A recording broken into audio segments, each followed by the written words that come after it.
Je vais me donner la parole, je ne vais pas parler, mais c'est Sandy Mohal qui a le Covid et qui m'a laissé le soin de présenter sa communication sur les communautés de pratique qu'on a mis en place dans l'Ouest. Je vais vous expliquer ce que c'est qu'une communauté de pratique. Tu crois?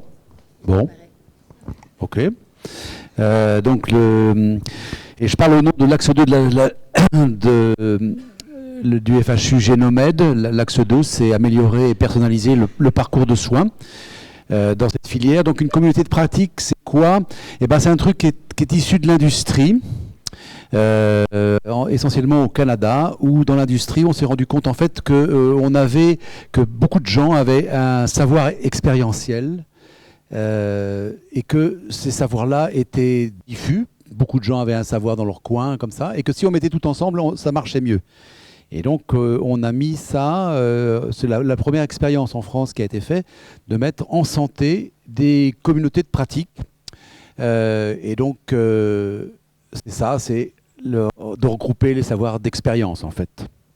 Le but, c'est d'échanger, en fait, d'échanger et de cumuler les savoirs diffus des personnes.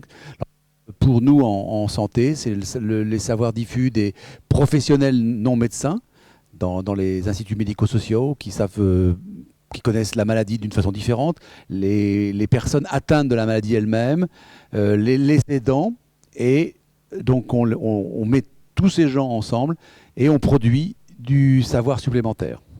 Voilà, c'est le principe. Ça a commencé dans l'Ouest, on en est maintenant à la 4e communauté de pratique. Il n'y en a pas d'autres en France, hein. C'est encore une fois, donc c'est tout à fait pilote. Et la première qu'on a mis en place il y a maintenant 4 ans, c'était la communauté épilepsie et handicap. Et on l'a fait avec les associations de patients épileptiques et on l'a fait avec le centre de ressources qui est à Vienne, à Vienne en dessous Lyon, hein, qui est sur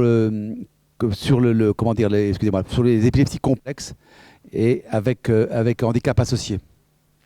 Et puis donc ensuite ça a essaimé.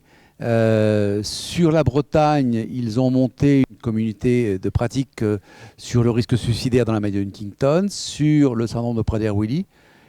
Et nous, on va mettre sur pied, là, dans les mois qui viennent, les situations complexes de handicap et la surdicécité. Alors, l'exemple, donc, ce qui existe, c'est sur l'épilepsie. Et qu'est-ce qu'on a fait? Eh bien, donc il y a un site sur lequel vous pouvez aller voir, qui est très, très, très bien fait, qui résume ce qui a été fait.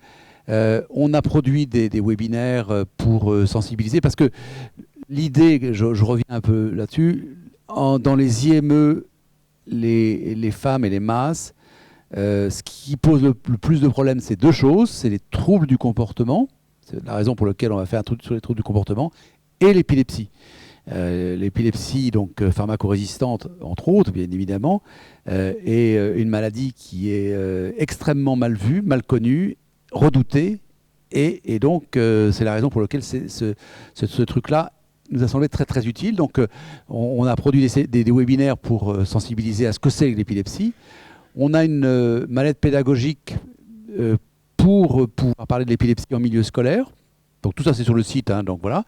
Et puis on a une plateforme web où on a un certain nombre de ressources qui sont partagées, et on a mis en place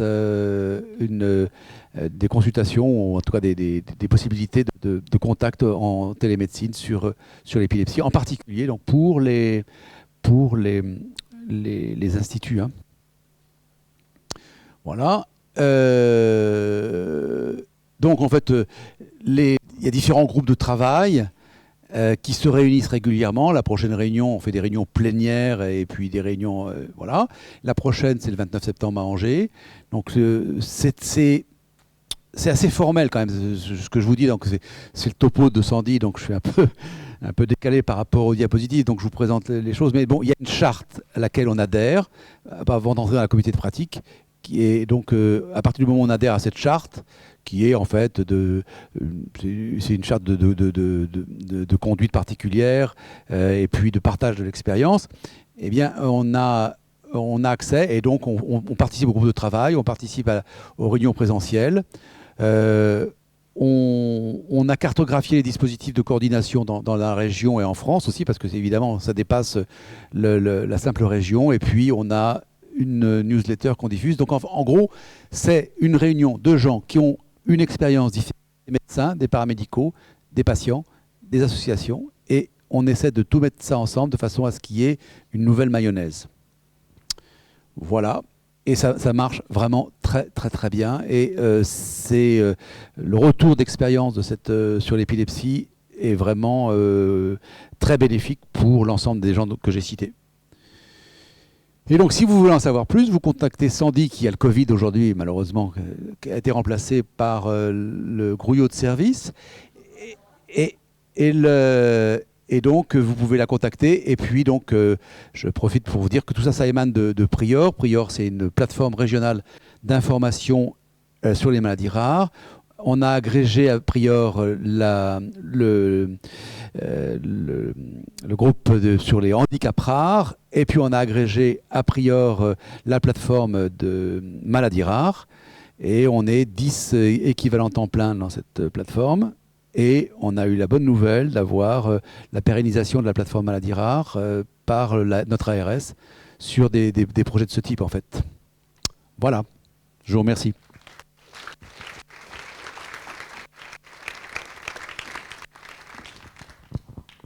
Et donc, si vous avez des questions...